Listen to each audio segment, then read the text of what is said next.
Okay, so in the last video we talked a lot about simple harmonic motion, and in this video we're going to finish up our discussion about simple harmonic motion before we move on to traveling waves in the next unit.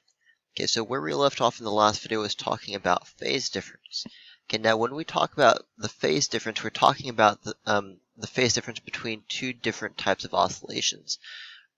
So for example, in this situation, we have two boxes, and the box on the top is released from rest. Okay, the spring is originally pulled to the right, and then it's let go. And in the second situation, the box starts at the equilibrium position, and it's given a push to the right. Now, if you were to make a motion graph of both of these, the shape of them would be the same, and as we'll see on the next few slides, the shape would be that of a periodic function, like a sine or a cosine function. Okay, it's like a kind of a wavy type of function, but the two waves would be offset from each other. Okay, they would be out of sync, or I guess in math terms, they would be like the same function, but one would have a horizontal shift. Okay, and so that's kind of what we mean when we talk about phase difference. We're talking about the size of that horizontal shift, either in terms of the period or in terms of degrees or radians. Okay, and so to figure out phase difference, what you do is you basically need to think, you basically need to compare the two types of motion and think how far ahead is the second motion compared to the first. Okay, and the easiest way to do that is to think in terms of the period. Now remember, capital T is a symbol for period. That's the time for one full oscillation. That means one full back and forth motion. Okay, so imagine this box is pulled to the right and let go. In one period, the box has gone all the way to the left and then back all the way to the right. Okay, and that would be one period. Okay, that would be that would basically represent a phase difference of 2 pi radians, which is essentially no phase difference, because then the waves would still be overlapping, because if you shift a sine or cosine by one period, then it basically ends up back in the same position. Okay, that's the definition of period. So in terms of the period, or a phase difference of half of a period would basically mean that the box in that amount of time would be all the way to the left, okay, and about to start moving to the right, okay, because that would be halfway through its oscillation. Now, this second box, you can imagine, has gone all the way, or it hasn't actually moved yet, but you can imagine in order for the first box to be matching the motion of the second box, it would have to move all the way to the left and then start to move back towards the right and be passing through equilibrium. Okay, and if you think like one full back and forth is one period, the motion I just described would be half of a period, which is the time it takes to go all the way to the left, plus half of a half to get back to equilibrium. And so that would be 3/4 of a period. Sorry if my writing is a little off in this video. I don't have my tablet with me. Okay, so that would be 3/4 of a period. And then to convert that into radians, you would just understand that one period is equal to 2 pi radians, and so then you could convert that into pi radians. Okay, so in this case it would be 6 pi over 4 radians. And again, I apologize for the horrible handwriting here, which would be 3 pi over 2 radians, and that would be the phase difference between these two oscillations, okay, in terms of radians. So questions involving phase difference, usually the answer would be in radians, maybe sometimes degrees, maybe sometimes in terms of the period, but oftentimes phase difference is expressed in terms of radians because it is an angle that you're talking about. Okay, so that was another example with phase difference. And then if you look on this slide, it just kind of talks about some phase difference before, and you can see kind of visually how when you talk about the phase difference between two periodic functions, you're just talking about the horizontal shift between the two. Okay, so for example, if you look at this top graph here, you can see that if you took the top graph and you shifted it forward by a certain amount, then the two graphs would overlap. Okay, the amount that you would have to shift the red graph forward to match up with the blue graph would be pi over 2 radians, which is 9 degrees. Okay, so in other words, I would say that the red graph here, which is a cosine function, and the sine graph have a phase difference of pi over 2 radians. Okay, so let's talk about simple harmonic motion. Now, remember, we're talking about a specific example of simple harmonic motion where you have a mass on a spring and you pull the spring back and you let it go. And that's just one specific example of simple harmonic motion.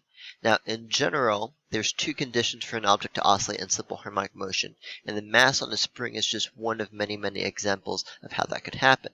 Okay, but the two conditions for an object to be oscillating in simple harmonic motion are, number one, that object must experience an acceleration that is directly proportional to its displacement from equilibrium.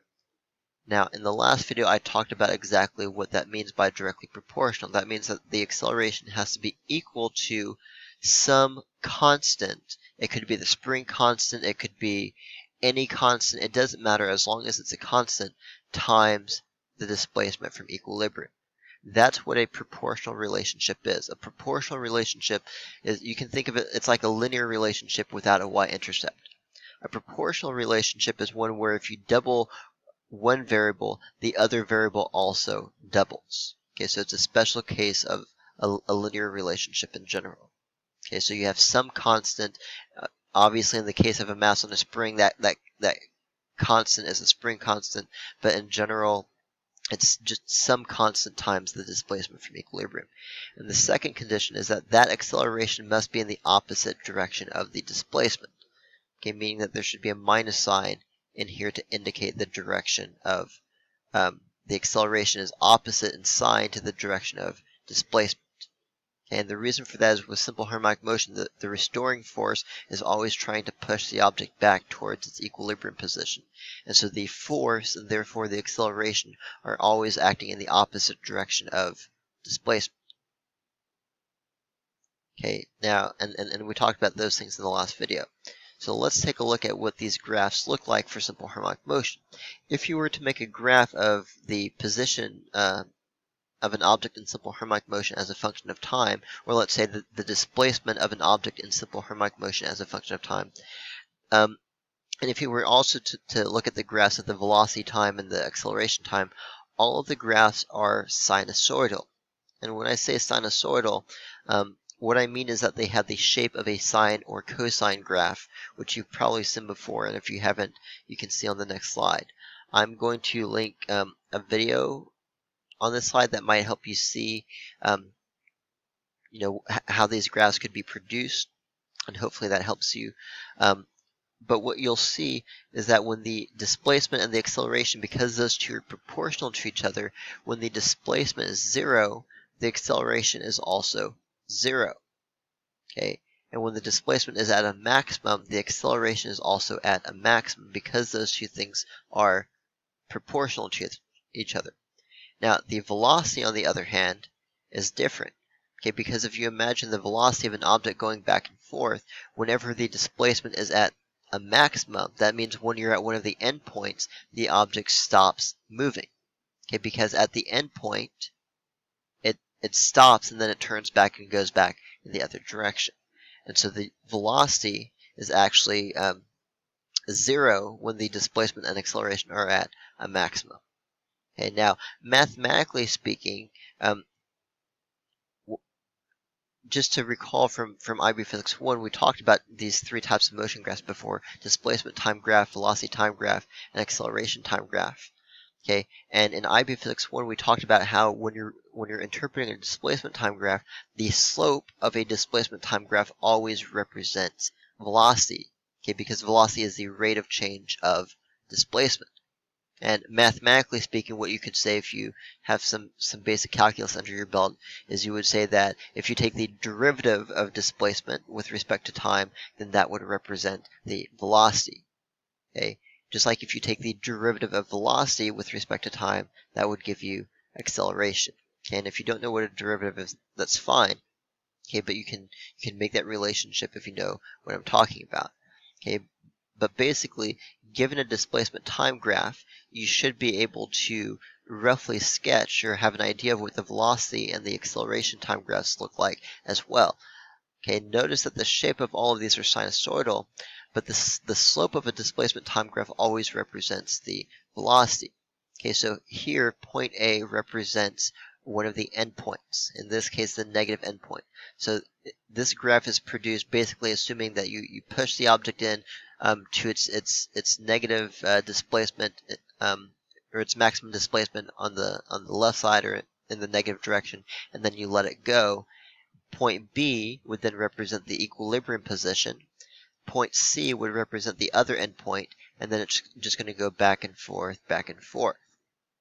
Okay, notice that the slope right here when you let it go, the slope here is 0 because this is horizontal. Okay, the tangent line would be horizontal at this point, and so the velocity time graph is going to start at 0.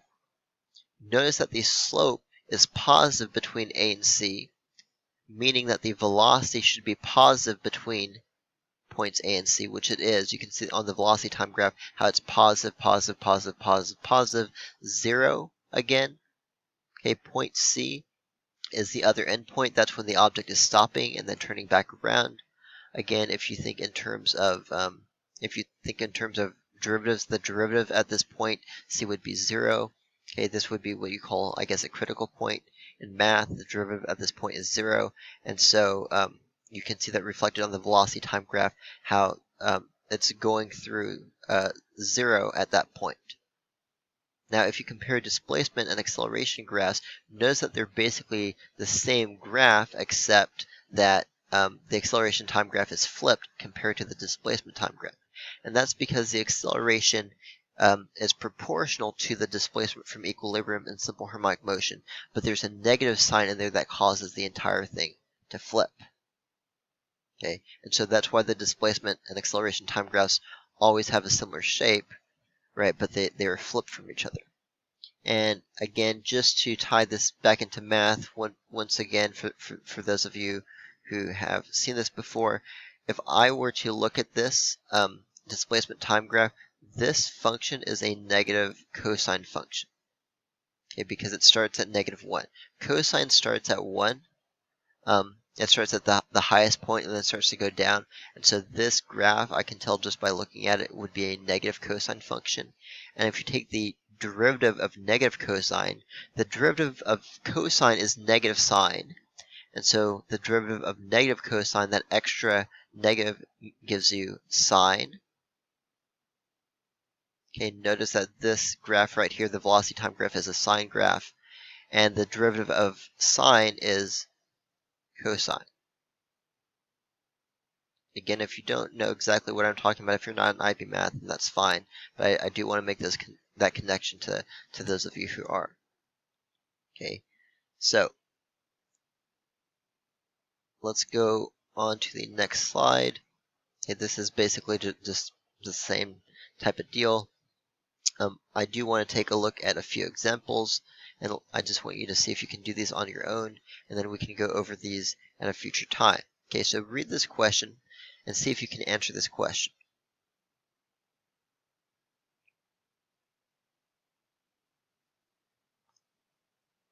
Okay, so the answer to this question should be A. Okay, and I know you might be thinking, like, shouldn't it look kind of like a wave? Aren't these graphs sinusoidal? Okay, that's with respect to time. But remember that by definition, an object in simple harmonic motion is proportional to the displacement from equilibrium, meaning it's equal to a constant times the displacement. And so if displacement is on the x-axis and a is on the y-axis, then this graph, assuming k is constant, is linear. But in simple harmonic motion, there's also a negative sign in there because the directions are opposite. Okay, and so that's why the answer should be A for this graph. Pause there if you need to look at that some more. Okay, question 2. you're given a displacement time graph at the top, and they're asking you basically which of these would represent the velocity time graph.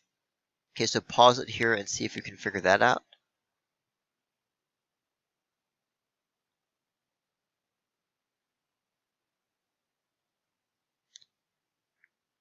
Okay, so the correct answer is C.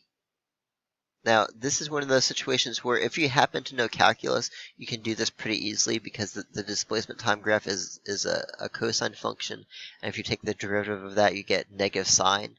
But if you don't know calculus, you can still answer this question as long as you know that when you're looking at a displacement time graph, the slope always represents the velocity. This slope starts off at 0. Okay, right here you can see at the very top, the tangent line there is flat, it's horizontal. And so the velocity is going to start off at 0. Plus, this is one of the endpoints, and we know that at the endpoints, the object stops moving because it's turning around and going back the other way. Okay, so we would expect a graph that starts at 0, and then notice that the slope between here and here is negative. How do you know the slope is negative from here to here? Well, because the graph is going down, right? I mean, if a graph is going up, the slope is positive, and if a graph is going down, the slope is negative. Okay, so you would expect the velocity to be have a negative value between those 2 points, which C does, but D does not. Okay, so that is example 2.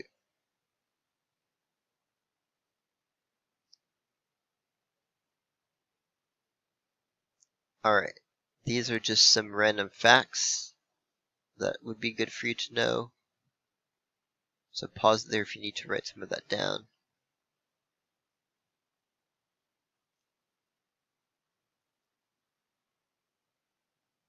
Okay, I'm going to skip this one because I don't like the graph very much. Normally you would have a better graph on the IB exam. Example 4, see if you can answer these 3 questions on your own.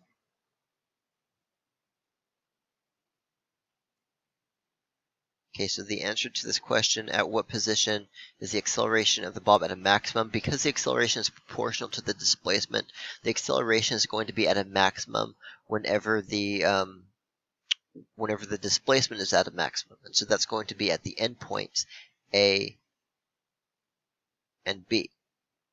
Okay, where is the velocity going to be at a minimum? Well, that's also going to be at the endpoints because it stops moving at the endpoints and then turns back and goes in the other direction. A pendulum, by the way, this is a pendulum that goes back and forth.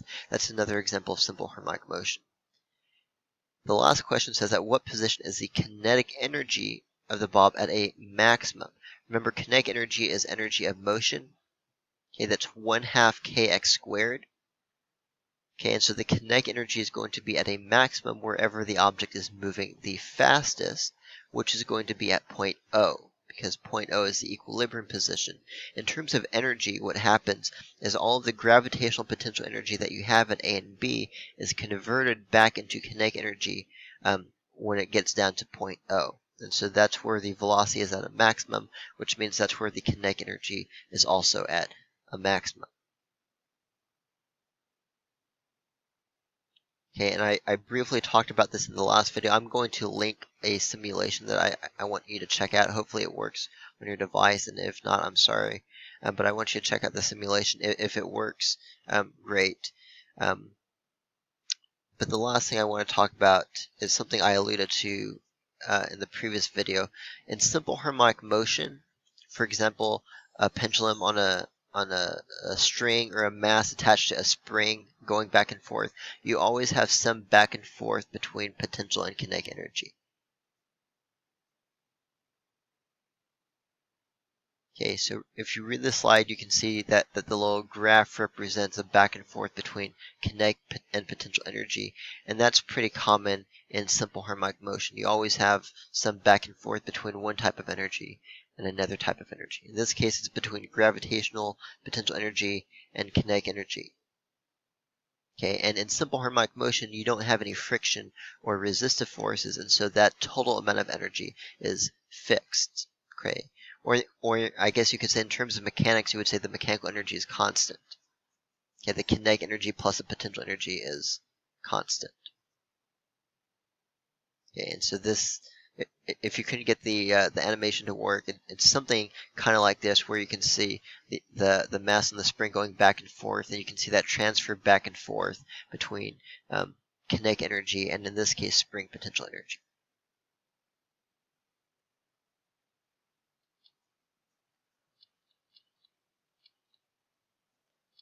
Okay, so I believe for the most part that is it. I will just kind of quickly go through these slides. I'm not going to work through these because I don't have my tablet, but a lot of the work is on the slides. Okay, so I'm just going to click through these slowly. If you want to try to look at them on your own and see if you can answer these questions on your own. These are kind of IB questions. And then if you have any questions about these slides, you can ask me about this later. Okay, so I'm just going to kind of click through the next few slides.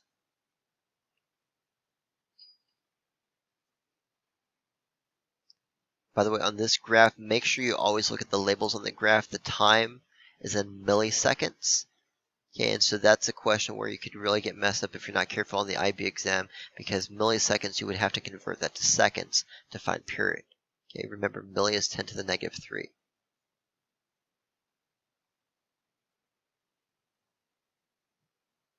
Okay, going to the next slide.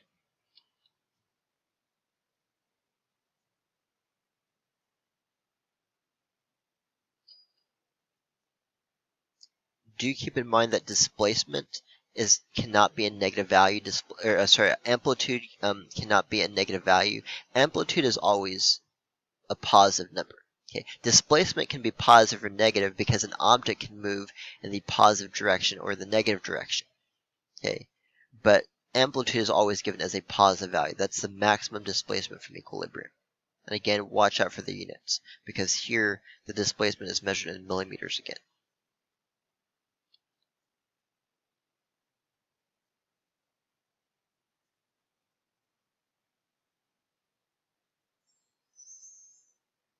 Okay, so pause it there if you need to look at that. Remember, these PowerPoint slides are on Canvas if you want to go through these on your own.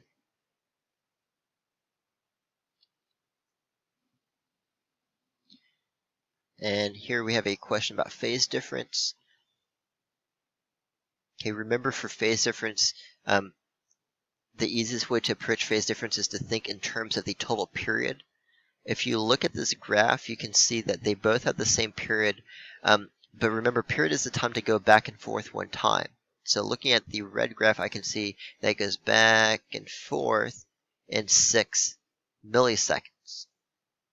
Okay, now what is the phase difference between the red and the blue graph? Well, I can see that the red graph starts at 0, the blue graph starts at 1 millisecond. Okay, and 1 millisecond is 1 millisecond.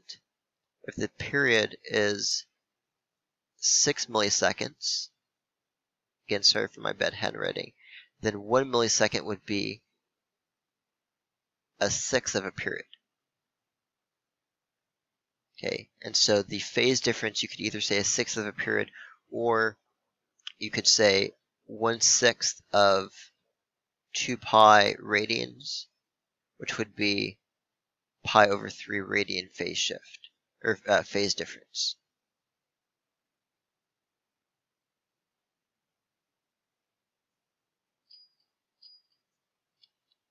Okay, so again, pause there if you need to look at that some more.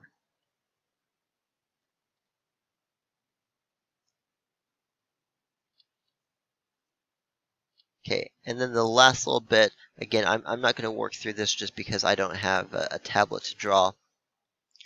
Okay, and these questions are not super common, but you do see them sometimes. Basically, what you see is a displacement time graph for an object undergoing simple harmonic motion. Okay, you can see the little animation up at the top, and they ask you to sketch the velocity time graph. And the way you sketch a velocity time graph given the displacement time graph, again, is to just remember that the slope of the displacement time graph always represents the velocity at every single point. Okay, and you know that the shape is going to be sinusoidal, so they're going to have roughly the same shape.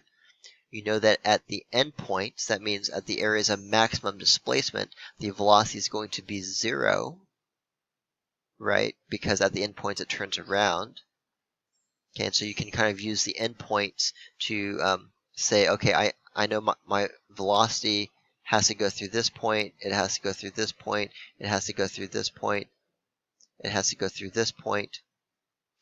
And then you can also think of it like, okay, so if the at equilibrium the velocity is going to be at a maximum, plus notice that this graph starts off by going up, meaning it has a positive slope, meaning that the velocity starts off with a positive value and then remains positive until it gets to here.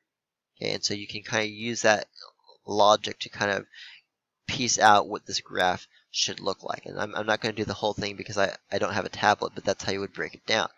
Now, of course, here is one of those situations where if you happen to have some calculus experience, it would really be helpful because you would be more familiar with sketching graphs based off of just taking the derivative of a function.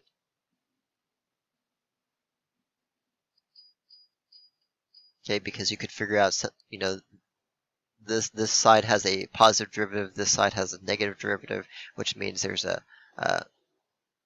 maximum here, which means there's a critical point in there, and so on and so forth. And again, knowing calculus helps you in some places in physics, but it's not essential for anything. As long as you know, again, that the slope of a displacement time graph represents velocity, and the slope of a velocity time graph represents displacement. Okay, so, and I'm not going to make you do the acceleration time graph, but you can imagine the acceleration time graph would look just like the displacement time graph, but it would be flipped. Okay, because those two things are proportional, just with opposite signs. Alright, so, as always, please let me know if you have any questions, and I will see you guys in the next video.